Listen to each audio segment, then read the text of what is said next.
রবিবার দুপুর 2টো মতো বাজে বোধহয়। বাসে করে আমরা চলেছি দিল্লির রাস্তা ধরে নিজেদের গন্তব্যের দিকে। নমস্কার, আমি মৌমিতা ফরিদাবাদ থেকে মুখার্জি স্লিভিংয়ের একটি ঝকঝকে নতুন ভিডিওতে আপনাদের সবাইকে স্বাগত জানাই। আশা করি আপনারা সবাই খুব ভালো আছেন, কুশলে আছেন আর সবার জীবন হাসি খুশি চলছে। আমরাও খুব ভালো আছি। আসলে পুরো শীতকালটা আমরা আমাদের ছেলেটাকে নিয়ে কোথাও যেতে পারিনি। কোনো পিকনিক না, কোথাও বেড়াতে যাওয়া না, 25শে ডিসেম্বর, 1 জানুয়ারি কোথাও আমরা ওকে নিয়ে ঘুরতে যেতে পারিনি। এমনকি 2025-এর যে সামার ভ্যাকেশনটা গিয়েছে তখনও ওকে নিয়ে কোথাও যাওয়া হয়নি। তো 23শে জানুয়ারি ওর বাবা ওকে বলেছিল ওকে নিয়ে ইন্ডিয়া গেটে 26শে জানুয়ারির যে প্যারেডের রিহার্সাল হবে সেটা দেখাতে নিয়ে যাবে। কিন্তু 23শে জানুয়ারি এত বৃষ্টি হলো যে বাড়ির থেকে বেরোনোর সমস্ত প্ল্যানই মানে ধুয়ে মুছে গেল। তো আজকে রবিবার ছুটির দিন, যথারীতি একটু লেট করেই ঘুম ভাঙে। আজও তার অন্যথা হয়নি, কিন্তু ঘুম থেকে উঠেই ওর বাবা বলল চল আজকেই তোকে নিয়ে বেরিয়ে আসি। তো সেই মতোই হঠাৎ প্ল্যান, হঠাৎ সব কিছু ঠিক করে সব কিছু স্নান টান করে সেরে ঘরের কাজকর্ম সেরে ব্রেকফাস্টই বলা চলে, লাঞ্চ না, ব্রেকফাস্ট করে আমরা বেরিয়ে পড়েছি।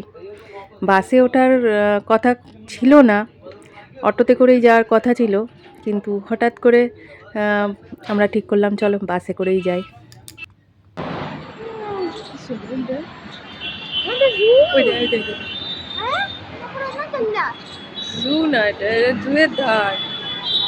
কি সুন্দর দেখ।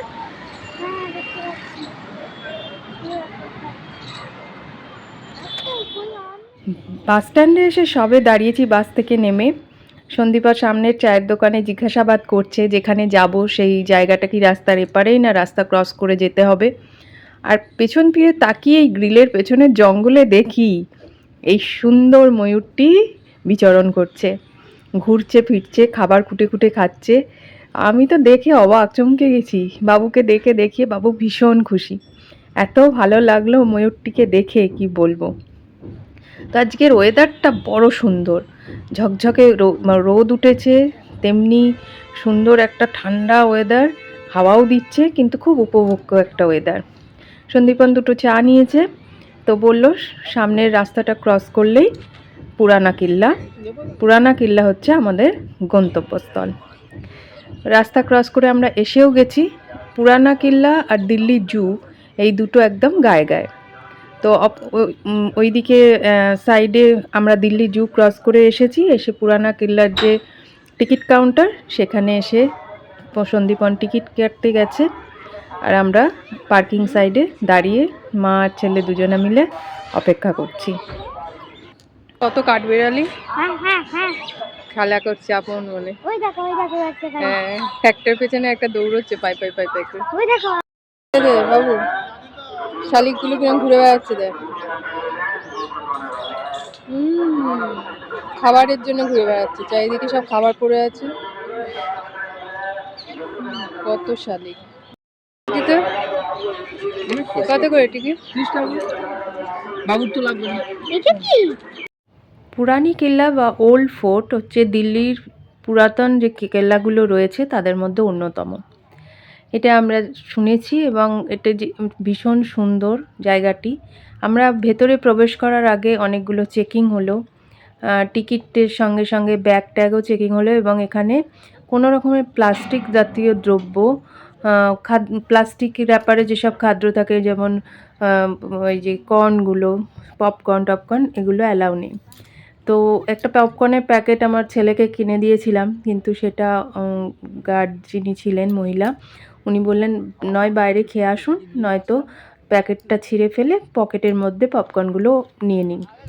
তো আমরা তাই করলাম, প্যাকেটটা ছিঁড়ে ফেলে দিয়ে বাবুর পকেটের মধ্যে পপকর্নগুলো দিয়ে দিলাম। তার একটাই কারণ যে এই এত সুন্দর ভিতর জায়গাটা, এত সুন্দর পরিষ্কার পরিচ্ছন্ন হয়ে রয়েছে, মানে এত পরিষ্কার মানে চিন্তাই করা যায় না। সেখানে ওগুলো আনলে সত্যি আমাদের অসচেতনতায় এগুলো নোংরা হবেই। তো প্লাস্টিক দ্রব্য অ্যালাউ নেই এখানে। প্লাস্টিকের র্যাপারে যে খাবারগুলো থাকে। তো এত সুন্দর একটা জায়গা। এটা তৈরি স্থাপন করেন হচ্ছে হুমায়ুন, মোগল সম্রাট, দ্বিতীয় মোগল সম্রাট। পরে শেরশাহ সূরির হাত ধরে জায়গাটা আরও বর্ধিত হয় এবং আরও সুন্দর করে তোলেন উনি। যেহেতু 26শে জানুয়ারি কালকে, আমরা 25শে জানুয়ারি এসেছি, তো এখানে 26শে জানুয়ারির অতিথিরা যারা এসেছেন দিল্লিতে অন্যান্য দেশ থেকে, তারা এই জায়গাটি দর্শন করতে, এই ভিজিট করতে এসেছেন। কেননা পুরানা কিলা হচ্ছে দিল্লির অন্যতম একটা সুন্দর এবং ইতিহাস সমৃদ্ধ দ্রষ্টব্য স্থান। তো যখন আমরা দিল্লি ঘুরতে আসি, বাইরে থেকেও যারা আসেন, তাদের ক্ষেত্রে এটা একটা মোস্ট ভিজিটেড প্লেস। 26শে জানুয়ারি সব নিমন্ত্রিত এরা। আমরা এখন পুরানা কিল্লায় এসে এখানকার এত সুন্দর গ্রাউন্ড বসার জন্য, এত সুন্দর মানে পরিবেশ যে বলার কথা না। খুব ফাঁকা ফাঁকা, মানে খুব সুন্দর জায়গা। তো এখানে এসে বসে আছি। খানিকটা আগেই এখানে 26শে জানুয়ারি যারা আমাদের দেশের নিমন্ত্রিত সব এসছে বাইরের দেশ থেকে, তারা সব এখানে ভিজিট করতে এসছে। তাদের সব নিয়ে স্পেশাল ইয়েতে ভিজিট করানোর জন্য নিয়ে এসেছে। তো তারা সব ঢুকেছে ভেতরে, তাই জন্য চারপাশে একটু পুলিশ একটুখানি ছেয়ে রয়েছে। কিন্তু যারা এসেছে তাদের কোনো ডিস্টার্ব হচ্ছে না, তারা নিশ্চিন্তে বসে দাঁড়িয়ে নিজেদের উপভোগ করছে। তো খুব সুন্দর একটা জায়গা, পিসফুল একটা জায়গা, ভীষণ পিসফুল। অনেক দিন পর, প্রায় 6-7 মাস পর থেকে বাইরে বেরিয়েছি। আমি শুধু না, আমার ছেলেটাও। স্কুল বাড়ি কোথাও যায় না। এবছরটা আমরা কোথাও ওকে নিয়ে যেতে পারিনি, কোথাও না। আর আমি তো একদমই ঘরবন্দি হয়ে গিয়েছি। তো আজকে সত্যি খুব ভালো লাগছে। বাসে করে আসতে গিয়ে একটু কষ্ট হয়েছিল, আমাদের একটু প্রবলেম আছে ভমিটিংয়ের, একটু মা ছেলে দুজনে একটু ভমিটিং হয়েছে। তো যাই হোক, প্লাস্টিক ছিল সঙ্গে, অসুবিধা হয়নি। কিন্তু এখানে এসে খুব ভালো লাগছে, ভীষণ ভালো লাগছে।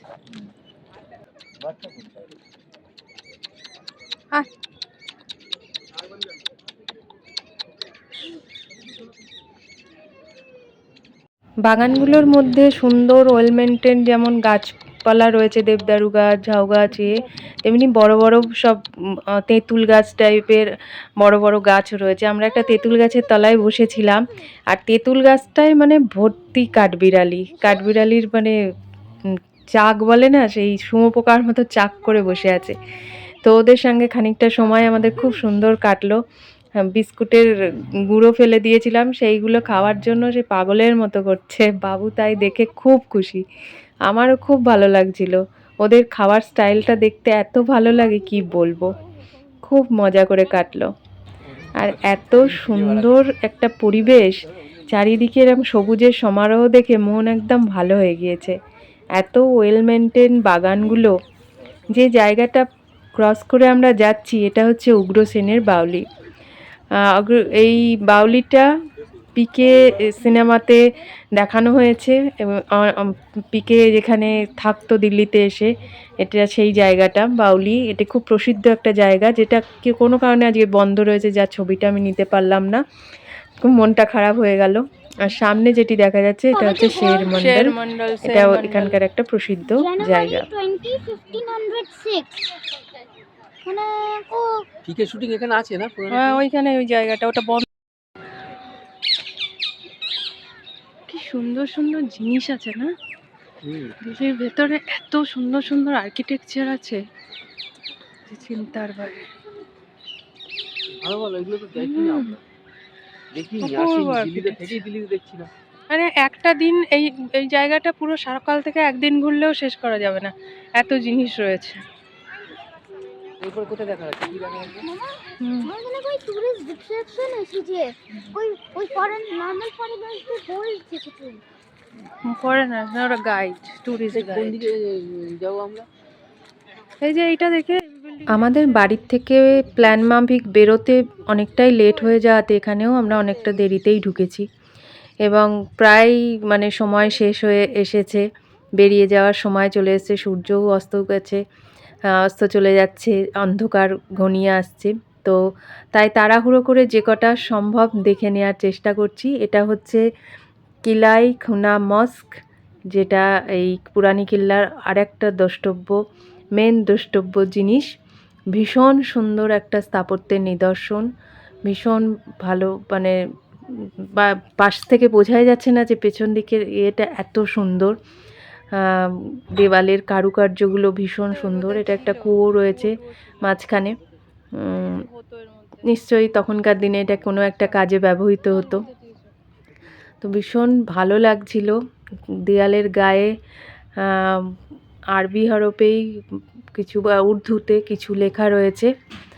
আর ভেতরের মানে মস্কের ভেতরের উপরের ছাদটা এত সুন্দর, আমি সত্যিকারের কথা আজকে ভিডিও করার কথা ভাবিইনি। ভেবেছিলাম অনেক দিন পর বেরিয়েছি, মন খুলে বেড়ানোটাই উপভোগ করব।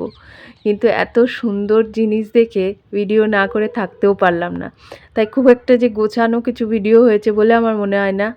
আর পুরো পুরানি কিল্লাটা আমরা ঘুরতেও পারিনি। ওদিকে লেক রয়েছে, বাগান রয়েছে, বিশাল এরিয়া, কিন্তু পুরোটা ঘোরা সম্ভবই হলো না। আমরা এমনিই অনেক দেরি করে ঢুকেছি, আর ওই সুন্দর বাগানটায় বসে সময় কাটাতেই আমাদের অনেকটা সময় বেরিয়ে গেল।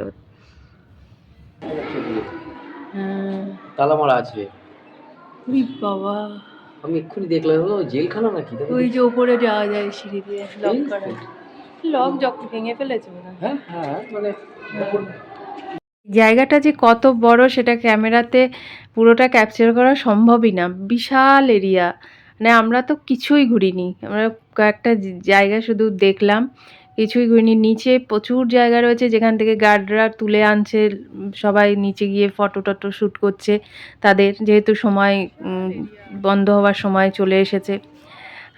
আমি সন্দীপনকে বললাম আবার যদি কখনো এর মধ্যে একটু বাইরে বেরোনোর সুযোগ সুবিধা হয়, শনি রবিবার দেখে একটু বেরোতে পারি, তাহলে কিন্তু এখানেই আসবো এবং একটু সকাল সকাল এসে পুরো জায়গাটা ঘুরবো। ওদিকে লেকের দিকটা যেতেই পারলাম না, দেখতেই পারলাম না, বাউলিটা দেখা হলো না। তো পুরোটা প্রাণ ভরে এনজয় করব। এত সময় হাতে কম নিয়ে আসা হয়েছে যে শেষ সময়ে এইরমভাবে বেরিয়ে যেতে মনটা কিরম যেন লাগছে। আর এই এত সুন্দর জায়গায় বাতি যে মাত্রা যোগ করে দিয়েছে আরও সুন্দর, এই ভারতীয় তিরঙ্গাটা ভীষণ সুন্দর। এটির অবস্থান এখানে, সূর্য অস্ত যাচ্ছে পুরানা কিল্লার পরীক্ষার মধ্যে দিয়ে, সূর্যটাকে ভীষণ সুন্দর লাগছিল দেখতে। আমার এই ব্লগটিও এখানে শেষ করলাম। ভিডিওটি কেমন লাগলো তোমরা অবশ্যই কমেন্ট করে জানিও। জানি অনেক দিন পর ভিডিও পোস্ট করছি, অনেক আশা নিয়ে ভিডিওটা পোস্ট করলাম। একটা নতুনভাবে আবার শুরু করব এই আশাটা মনের মধ্যে নিয়ে, যে আবার ভিডিও মানে ডেলি না হলেও মাঝে মাঝে এডিটিং করে দেওয়ার চেষ্টা করব। তোমাদের সঙ্গ থাকলে নিশ্চয়ই করতে পারবো। ভালো লাগলে অবশ্যই কমেন্ট করে জানিও, আর দেখার পরে একটা লাইক করতে ভুলো না। তোমাদের জন্যই আবার ফিরে আসবো। টাটা।